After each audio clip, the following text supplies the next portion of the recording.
Who's here mostly because he has an excellent haircut and nice facial hair, but also because we think he's doing some really interesting work in a number of areas, but today he's going to speak mostly about his editorial rules, and I think this probably has a lot of application for everybody in the room, regardless of whether you're interested in physical activity and health or whatever else you're interested in. So thanks for coming, Manos, and we look forward to your talk. Thank you, my pleasure.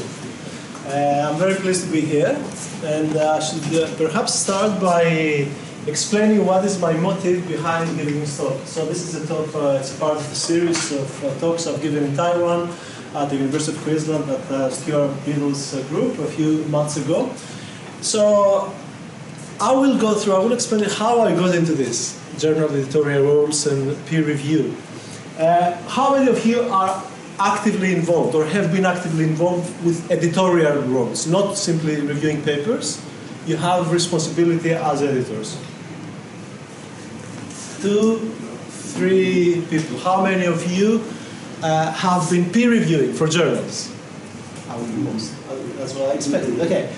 So how many of those who said that they have had or they are currently having editorial responsibilities have received any training? How to do it, how to go on about it, how to get there? How many of you have received any training, of those who have done peer review, how many of you have received any training about how to do a good peer review, how to be useful into this academic publishing system? 1, 2, that's a lot. That's a lot. Most times I ask this question, I get the same answer. None. So my involvement with editorial work and peer review comes from those 2 journals, the British Journal of Sports Medicine and BMJ Open, where I'm one of the 4 editors, and BMJ Open Sports and Exercise Medicine. And these 2 journals now, I understand, they're not typical journals necessarily. Every discipline, they have their own standards when it comes to journals. Psychology, health psychology journals, and the articles published there tend to be quite wordy sometimes. Because I do work with health psychologists like Cecilia Thorgerson, Dumani at Keratin. When we submit articles there, I tell her, you know what, the introduction is like 3 of my articles. Your introduction is 3 of my articles. You know, I don't have patience to go through the whole manuscript, 6,000, 7,000 words. But I will try to talk today about universal principles. So some of the stuff I'll talk about may not be directly relevant to the kind of journals, education and psychology, I think is mostly most of you, the kind of research you are doing, may not be directly relevant, but you can somehow transfer what I'm saying and apply it into the kind of journals that you published. Can I have or is there? It's just that. Okay, so we live in a very fast-changing world. Does this ring a bell to you at all? It's a Springer book called Lithium-ion batteries. You know, did you raise your hand? Okay, so thematically, I'm not surprised that you're not aware of it. Why would you know about batteries? It's the first entire textbook that's been written by a robot, by an algorithm, by artificial intelligence. And if you have a look at it's a book that's free to download. You can download and read it. It has proper chapters. The name of the writer is a little bit suspicious, so that could have given you an idea. It's Beta Writer. It's a proper book. You can read paragraphs. This is part of the introduction. They read like any other academic book. Okay. So I was writing yesterday. So if you read a paragraph from this book, and then you read a paragraph of what I was drafting yesterday, you may say at the end, you may conclude that the robot writes better than me. This is the first draft of the manuscript I'm working on at the moment. So, are we going all to be obsolete in a few years? Researchers, peer reviewers, editors? Such discussions are happening at the moment. In the publishing world, these discussions are happening already. What is the role of artificial intelligence in peer review? and what is the role of artificial intelligence in scientific writing. Now, so far we haven't, these discussions are they're happening, they haven't progressed much. I personally do not think that a robot will ever replace a researcher, and in particular, a robot will never replace a good researcher. Because research is science, but it's art at the same time. Intuition is something that is very hard for an AI algorithm to develop or incorporate into the algorithm.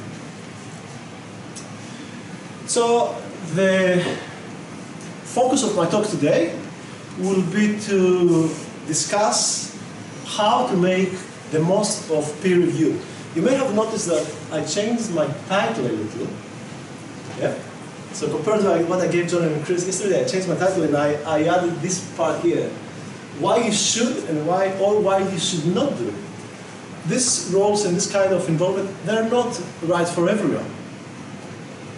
I come from the end that I have somehow I have a passion for it. I spend a lot of time on it because I love doing it. As it happens, my career has benefited greatly. But we have to be realistic that this is not everyone's cup of tea necessarily. Whether it is or whether it is not, I think my talk has something for you. Even if you know that this is not for you, my talk has something for you, because the key thing is that to be clear about why you want to do it or why you don't want to do it. Why it is for you or why it is not for you. So I'll go through some recent developments in scientific publishing that I think are very relevant, like the introduction of artificial intelligence is one.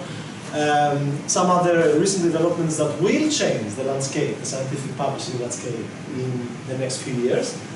And then I'll talk about metrics, and then I'll concentrate on the main aim of my talk, which is about describe what is my experience from editorial roles, scientific journal editorial roles, what I got out of it, and share some tips. It's a very unstandardized thing. Peer reviewed, we don't receive any training. I didn't receive any training until very recently. I first became editor-in-chief, and then I got some training, ironically enough. So it is very, very unstandardized, varies across disciplines, varies across journals, varies across publishers.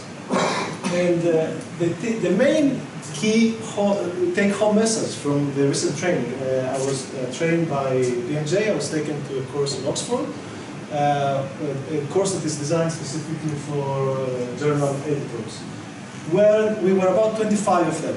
5 of us were from BMJ journals, the rest of them from journals from all over the place. Different disciplines, crystallography, not necessarily only health.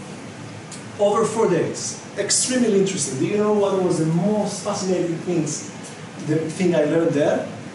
That there are no rules in this game. There are no rules, and there is no consistent methodology that one can follow to be a good editor. And we go back to, is artificial intelligence ever going to do that? I don't think so. Understand such a complex reality around you and be able to apply what you know, both thematically and what you know in terms of managing people, leading teams. These are leadership roles, effectively. They can be major leadership roles, editorial roles. And they can be roles that can help you have impact. So think about that. We think about these roles as service. This is the traditional term. It's service. It's impact at the same time. And we tend to see them more and more like leadership and impact as the years go by than service. Service somehow implies, you know, I have to do it, I have to tick the box, put it on my CV so that I get the next promotion. It's not, it is not service. It's leadership and impact more than anything else. And I very much liked Professor Marsh's article. He kindly shared it with me a couple of days ago. It is about peer review. We discussed it briefly before the seminar. It's about grants, peer review, ARC grants peer review, But I could see an analogy, I could draw an analogy between this kind of work and the fact that there is no evidence base to do peer review for grants, and there is no evidence base to do peer review for articles, for scientific articles. So same rules apply here. Some of the major recent developments in the publishing, inside scientific publishing that have taken place in the last 5 to 10 years, let's say. We all know about open access. When I published my very first paper when I submitted my very first paper, my PhD paper back in 1999, I had to print 3 copies of the manuscript, put it in an envelope, and put it in the post for a journal, I think it was International Journal of Preventive Medicine, that was based in New Zealand somewhere. I was waiting for a month, 2 months, 3 months, 4 months. 6 months later, I got it back, saying that this address doesn't exist. The journal had shut down. So the world has changed within a very short period of time. So 20 years, it's not that long. We have open access journals, everything is online these days. Not the majority, but a large, a substantial part of scientific publishing happens only online. The paper, the print versions of most journals are obsolete. Some journals still have them, but they don't serve as much of a purpose they used to serve 20 or 30 years ago. Preprints. How many of you have used or are using preprints? So preprints is submitting, it's a repository where you can submit your article, your manuscript, before it gets peer reviewed.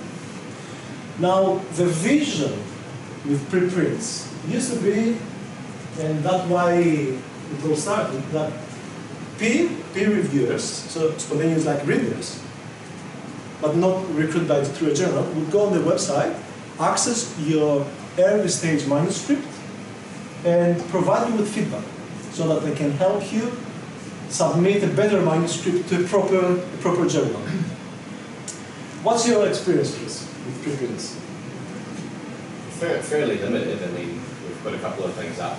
And what did you get back? Actually, nothing. Richard, you said you done it? Same. Yeah. I encourage authors for the journal, the BMJ Open, I need to submit them there. I submitted a few myself, and I didn't get anything back. So it's quite clear, and that was unanimously all editors in the Oxford course in November. All editors said exactly the same thing. Some of them encouraged them, none of them used them as a way to improve the manuscript before it gets submitted to the journal. So preprints, there's a lot of talk. I don't think they're going to change the world. I think they serve some function.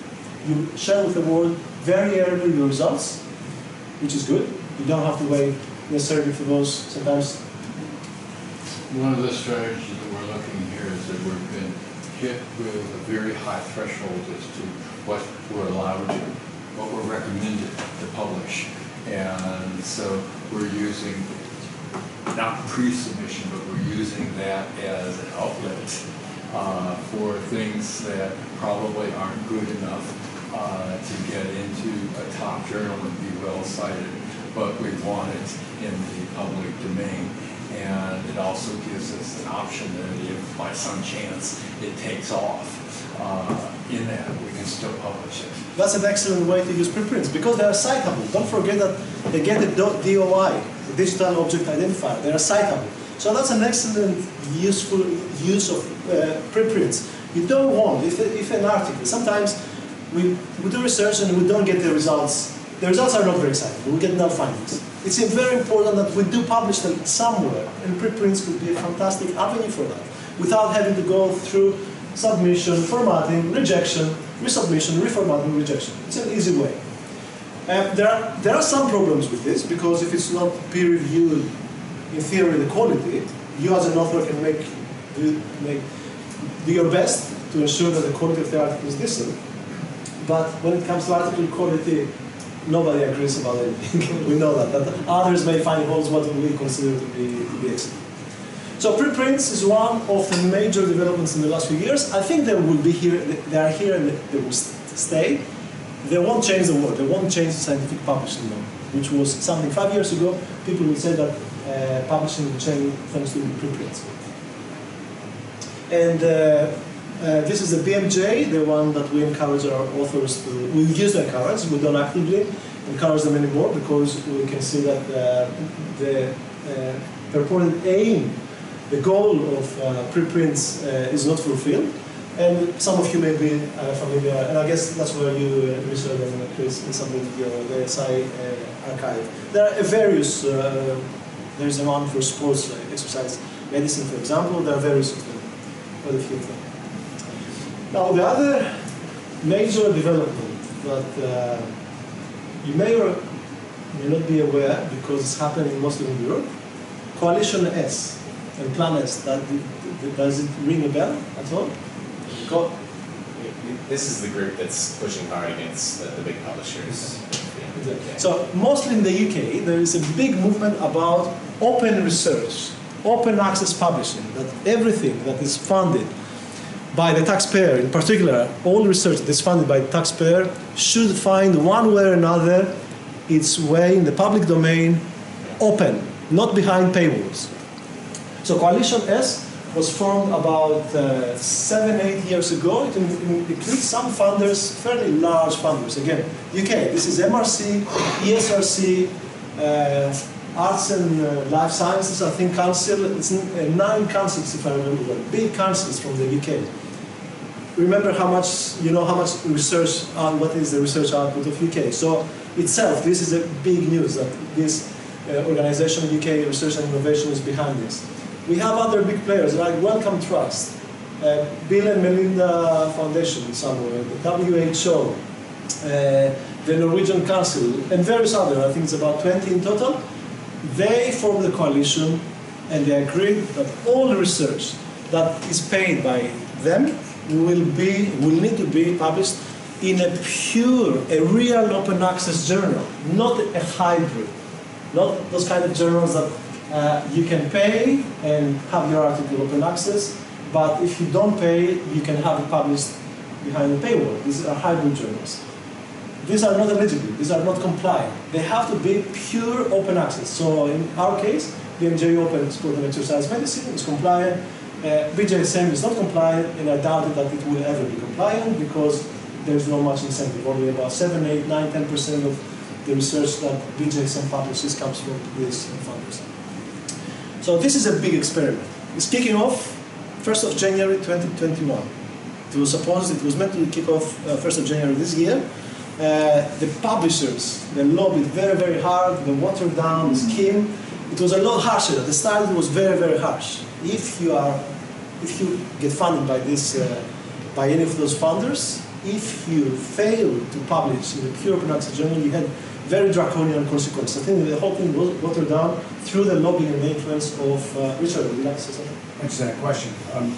Is there a different editorial process for this consortium? No. It's the only requirement is that you need to publish. If you get funded by them, you need to publish in a journal that is pure, it's real open access journal. There is no paywall. So they would negotiate. Part of this plan would be for these funders, the coalition, to negotiate bulk prices for their articles. So the author wouldn't have to worry about it. So the author had no incentive to break the rules anyway. Because obviously, whether we like it or not, viability of the publishing industry, it is a consideration. We cannot take it out of the equation altogether. So if this experiment succeeds, and by success in this experiment, what I would call success is if NHMRC goes behind it in 5 years' time, or ARC, if NIH in the US, this is going to be the model.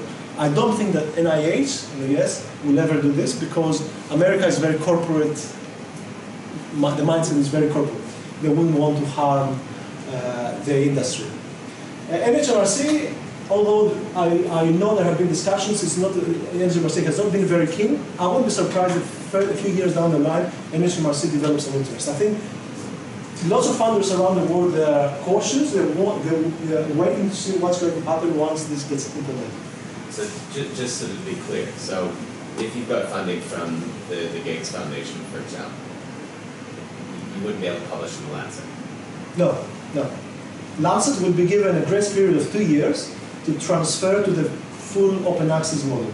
Otherwise, if they don't join the transition scheme, if you publish there, you will get penalties, you will get withdrawal of the funding. Yeah. Your funding will be So withdrawn. how then is the Lancet going to be a viable economic model? Like what's sort of the proposed pathway for them to be viable?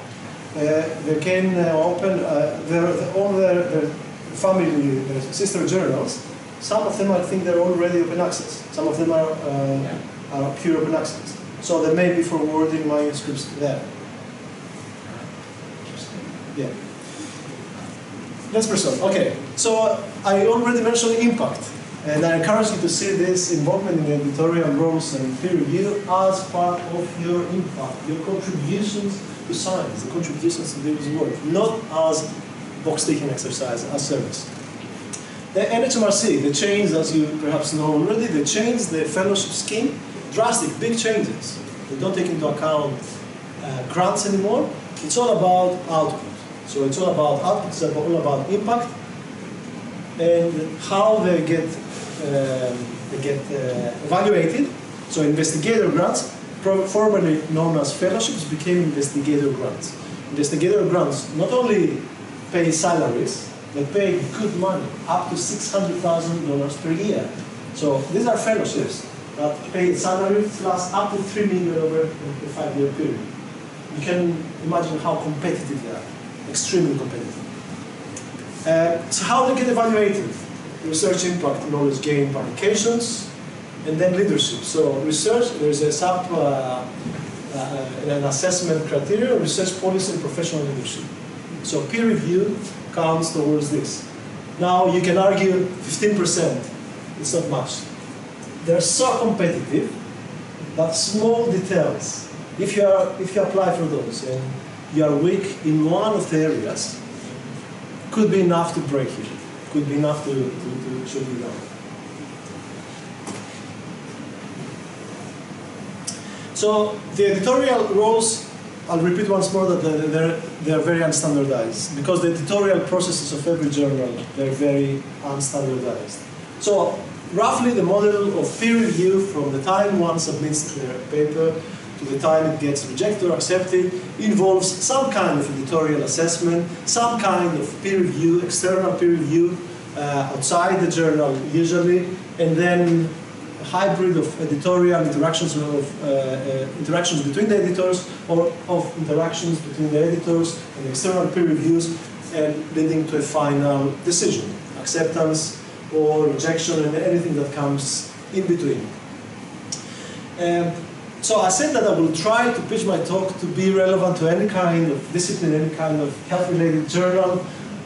Many of the things I'm going to talk about, especially when it comes to how rewarding these roles are, personally rewarding, professionally rewarding, I don't think that what I talk about is applicable to those mega journals. PLOS ONE, scientific reports, collectively they publish about 40,000 papers per year. They have editorial boards in the order of 6,000–7,000 people. So obviously, the editor-in-chief hardly knows any of their associate editors. There is no personal relation. These are mega publishing factories. So I would never do this. I would never be involved with this journal unless they give me a proper job and they pay me an industry rate. Okay? So I cannot see career potential, and if I was to evaluate a CV, if I was to evaluate an investigator grant, and someone was saying, oh, I'm editor at PLOS ONE, that wouldn't fly around. That wouldn't float my boat, really. So a couple of things about the journals that I'm involved in, just to give you an idea of the structure as well, of the kind of, what is the range of editorial roles you can have. So starting from peer review, so you're external to the journal, you don't have any formal affiliation with the journal. And then the BMJ Open, for example, the structure is as follows. I'm the editor-in-chief, and then we have a number of associate editors, slightly more responsibility, as an open access journal, my original plan was that I would recruit these associate editors and they would be responsible for a thematic area. Open access, in reality, what happens is that you get a very broad range of themes with open access journals, and you don't have the luxury to reject good papers. If a paper is decent enough, even if it's slightly outside the thematic coverage, we got a surgery paper the other day, ACL anterior cruciate ligament paper. It had no much relevance to sports. It was a good paper. It was very nicely written. It was very clearly written. We may accept it then. Although, so senior associate editors, what I do, I give them more work. I tell them you're senior, so you have more responsibility. So there is not that very clear thematic responsibility that my original plan was. With other journals, it is almost necessary to have theme and subfield senior editors or editors, people who are responsible of that specific area. For example, sedentary behaviour, fitness in children, or whatever the subdiscipline could be, the subfield. Then we have associate editors. The list is quite long, about 15 of them. I have a couple of, I see this role as an opportunity to mentor early career people in many aspects of my work. I hugely enjoy the mentoring aspect of my work. So I saw my role as editor-in-chief as yet another opportunity. So I got some trainee editors. So we send them very easy manuscripts, viewpoints, editorials, things like that. They send me the review back, then I sit down with them and we go through the review. This is what you've done well, this is what you could have done better.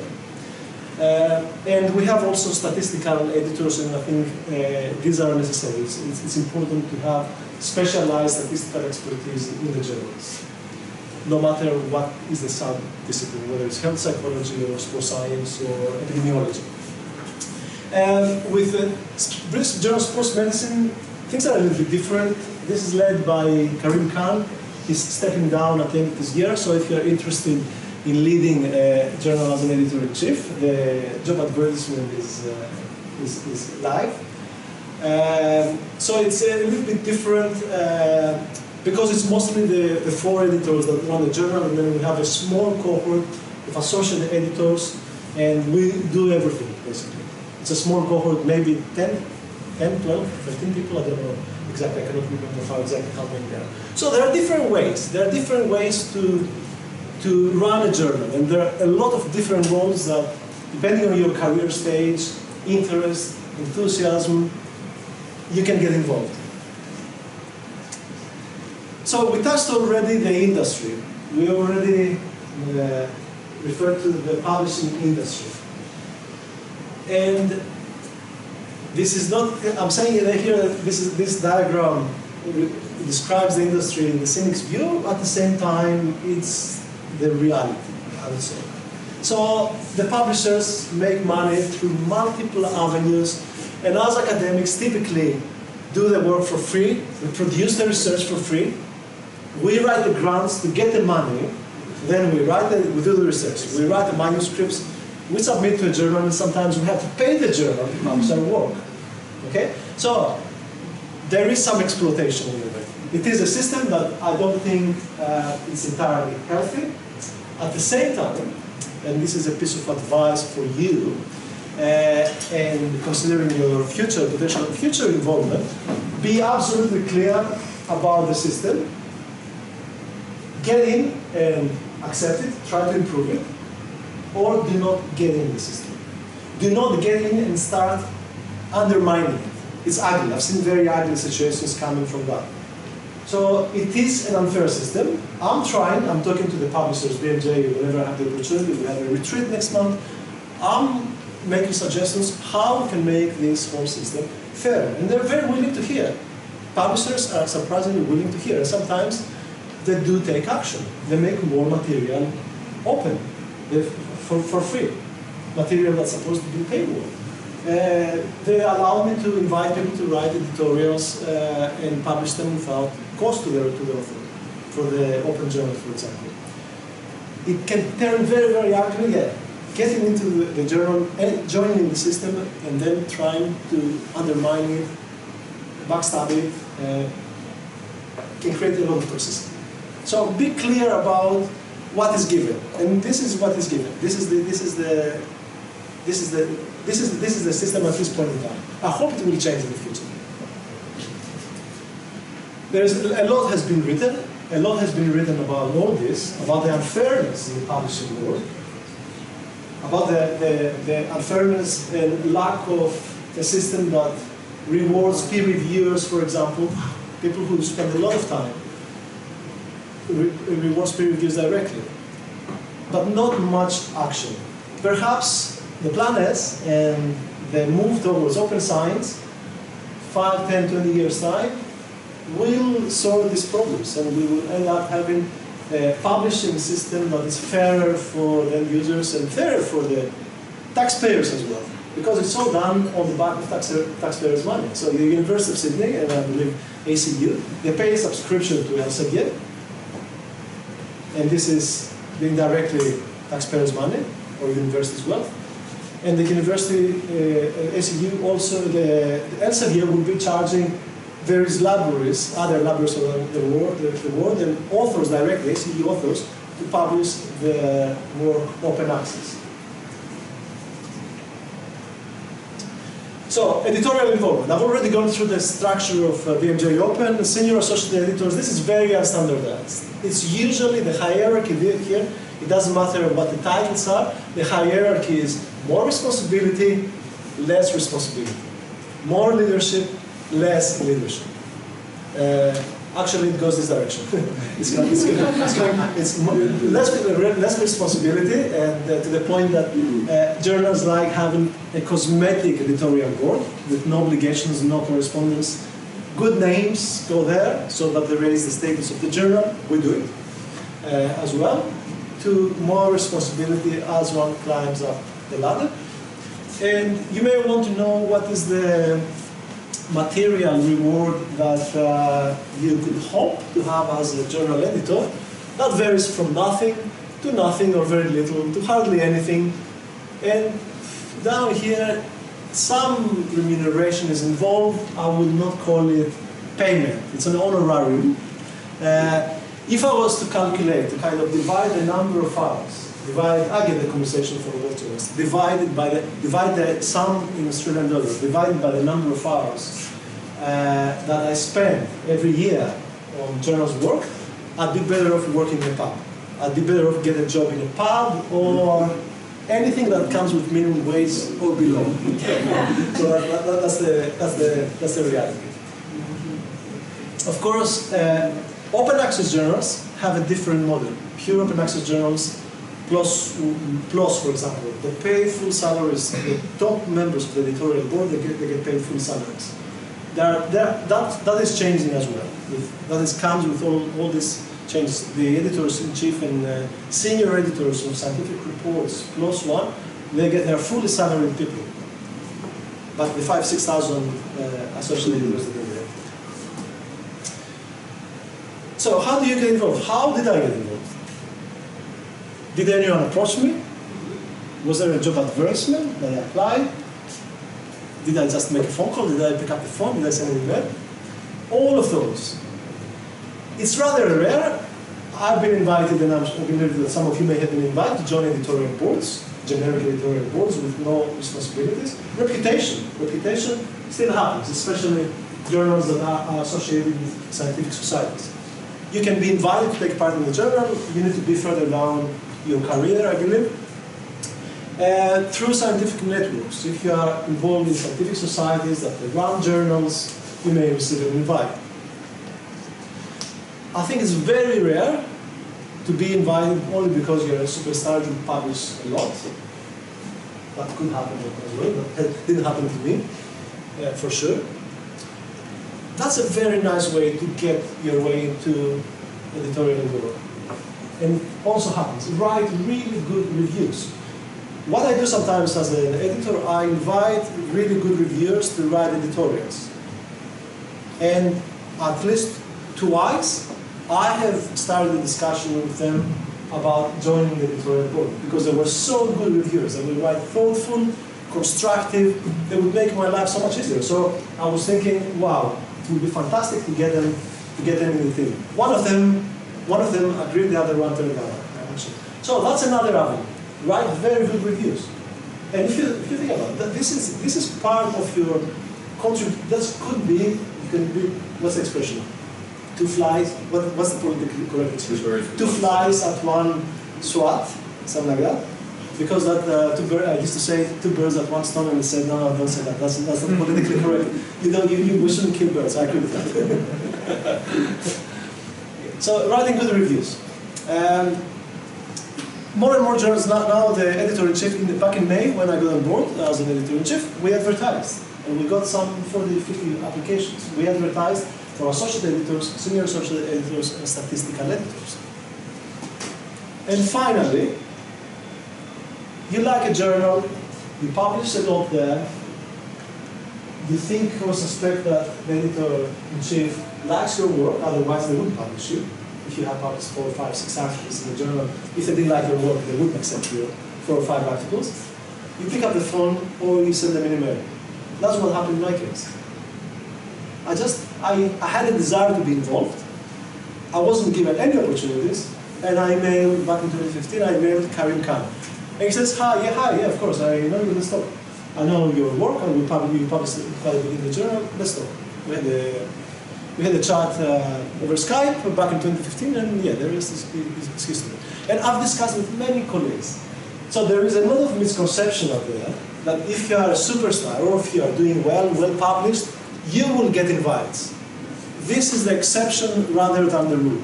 Networks or picking up the phone or writing an email are more likely others. Or for those journals that advertise the positions, look out for positions. Some journals advertise them when the editorial board comes to an end, they advertise them.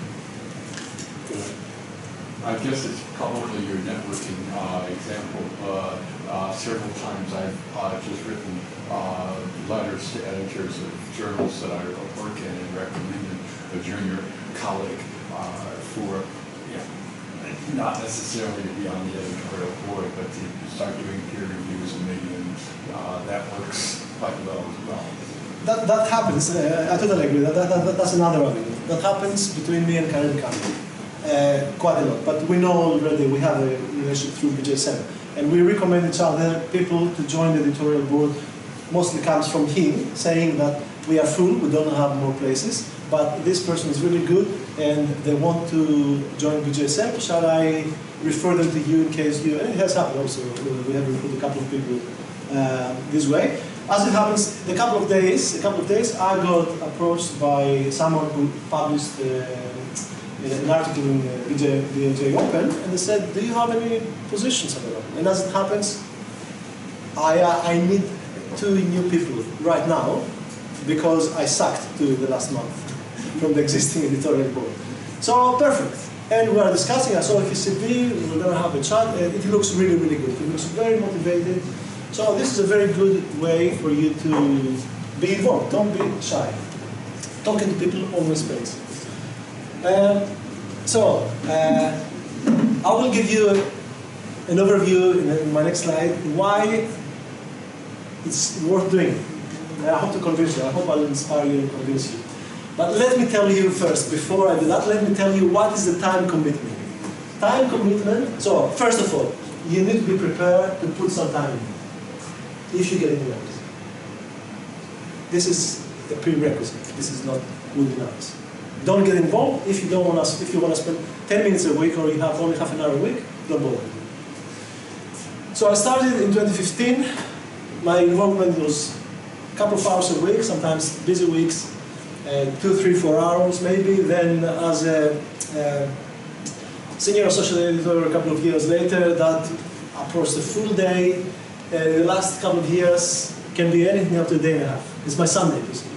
I do the 2 journals, the bulk of the work for the 2 journals on Sunday, and some evenings as well, or at the end of at 4 or 5 o'clock if I had meetings all day and my brain has started malfunctioning and I can't interact with people anymore.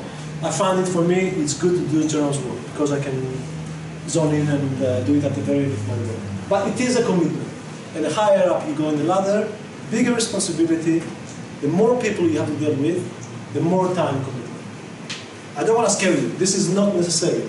You can be a fantastic associate editor by spending 1.5 hours per week. Be absolutely clear with the editor what is your time availability, so that they do not give you, they do not forward too much work to you. And if you feel overwhelmed, just say, I need a break. You know, I have those grants at the moment, these deadlines. It's absolutely fine. It's absolutely fine. All editors know that there is potential for burnout. And good editors will give you breaks, will give you time off before you even ask it. They will see the signs of burnout. Good editors start delaying reviews. Good editors, they don't do proper assessment, they miss things. Good editor-in-chiefs will detect all the problems before they arise. But if you ever get involved, don't be shy.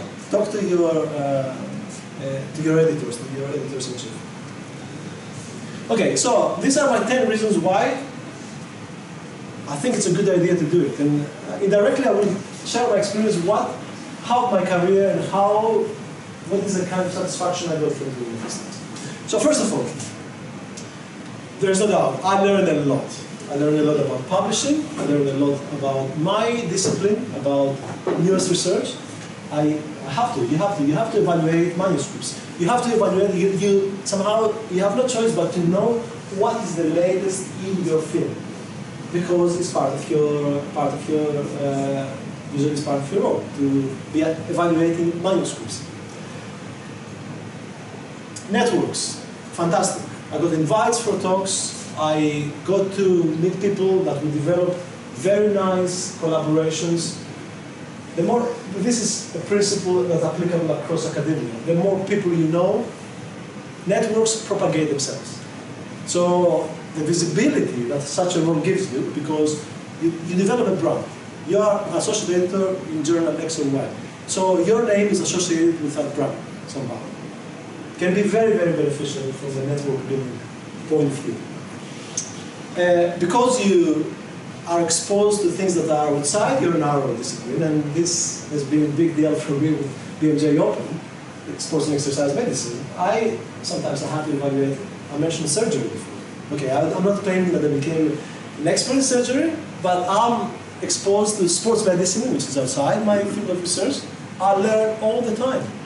And as an associate editor, you will be learning because you'll be evaluating topics and things outside your narrow field.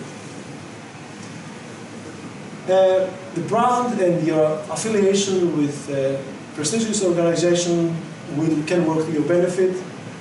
It looks very nice. I applied for promotion to professor after I started getting involved. I know very well that my involvement and all my leadership within BJSM happened 2 years later, so I had developed a good portfolio of responsibilities and leadership. I know it worked very, very well for my promotion application. I put in my investigator grant application, I put all this in my leadership section. I think it will work to my benefit. It looks good. It looks good because sometimes these roles involve an assessment. So you have to, especially editors-in-chief and hiring editors, you get interviewed, so there is some kudos associated with them. I have benefited a great deal personally again from being mentored, specifically by Karim Khan. I don't know, you must know Karim, Chris, I don't know anyone else knows. I think I'm extremely lucky because Karim is a model mentor. It's one of the, it's in his blood, mentoring.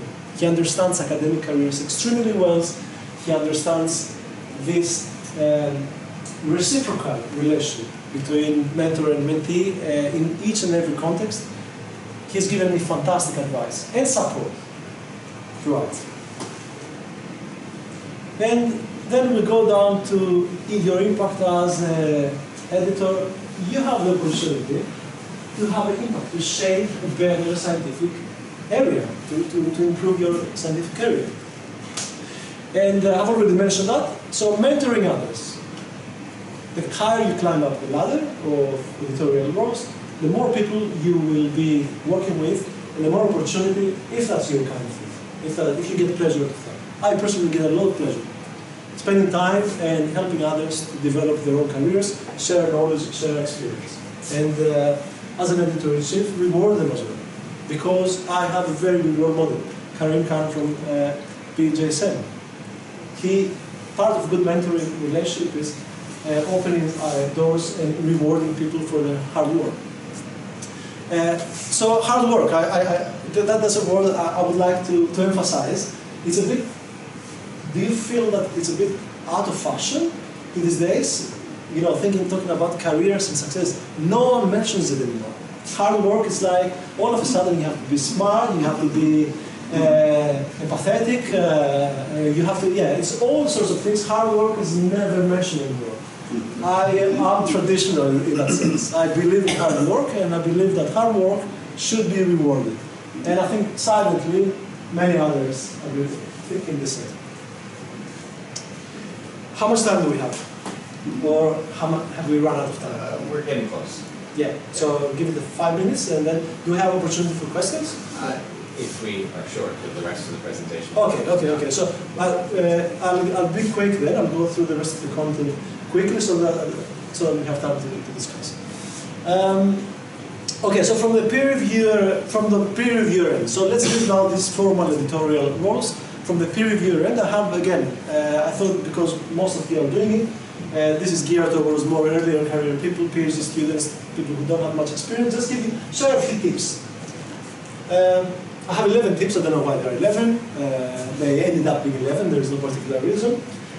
So something I regret a great deal. I didn't do any peer review as a PhD student. I asked my supervisor. We agreed yes that this is very good, and then we kind of forgot about it. And I didn't go back to her to say, because all supervisors receive too many requests. Can you forward some reviews to me so that we can somehow mentor me? Don't be shy if you're a supervisor. If you don't receive, if you have not published it, the chances are that you won't be receiving such advice. Go to your supervisor as a PhD student and ask them, can I help you with peer review so that you have this, you get the opportunity to get some mentoring and exposure to that as a PhD student. And that will help you a lot when you're as an author, when you're on the other side of the table. Remember that it's very, very easy during peer review to let your ego take over and forget what is the whole point of doing it. The whole point of doing it is to help improve the paper. It's not about elevating you anyway. It's all about, that's universal across all stages and aspects of peer review. It's all about improving the paper, helping the editors make a decision, and help the authors improve the paper, if the paper, of course, is hopeless. Okay, the inevitable has to happen.